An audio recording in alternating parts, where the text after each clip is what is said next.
вдохнули новую жизнь в это здание. Республиканский центр кризисной беременности работает на Бутлерова, 47. Сегодня его показали министру здравоохранения Марселю Миннулину и мэру Ильсуру Медшину. Зданию больше 120 лет. В советские годы здесь работала хирургическая клиника Вишневского, затем урологическое отделение. А в последние годы оно просто не использовалось, поскольку требовало ремонта. Кризисная беременность – это беременность, которая поставила перед женщиной выбор, когда она сомневается, готова она или нет стать матерью.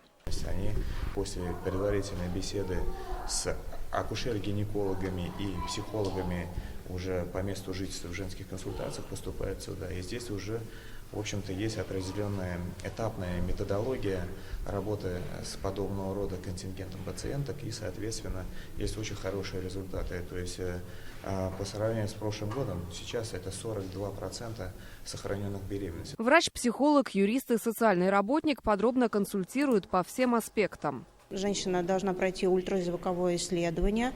Далее мы ведем беседу, уже исходя из результатов ультразвукового исследования. Она может прийти с молодым человеком, она может прийти с мужем, она может прийти с мамой, с кем угодно, с тетей, с любым человеком, которому она доверяет. Ей, допустим, страшно приходить впервые, тем более на консультацию. Чаще всего желание прервать беременность вызвано материальными сложностями, отсутствием партнера, слишком юным возрастом, либо в семье уже есть несколько детей. Каждый стараются найти подход. Центр работает в пилотном режиме с августа. За 5 месяцев проконсультировали больше 200 женщин. 92 решили стать мамами. У меня только что родилась мысль и идея поддержать третьим этапом этот проект.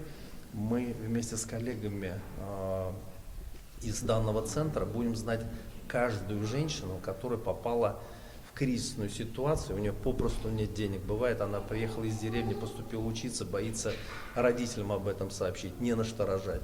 Вот мы каждый такой окажем поддержку не только на период выписки и первых месяцев, мы закрепим, мы будем бороться за каждого малыша. Если решение женщины неизменно, в центре проводят и прерывание беременности, послеабортное консультирование. Также принимают по вопросам женского и мужского бесплодия, беременных с осложнениями или рисками. Центр создан на базе клиники Казанского медуниверситета. Здесь работают высококвалифицированные доктора, заслуженные врачи, ученые. Женская консультация, как правило, гематолог, то есть эндокринолог, УЗИ.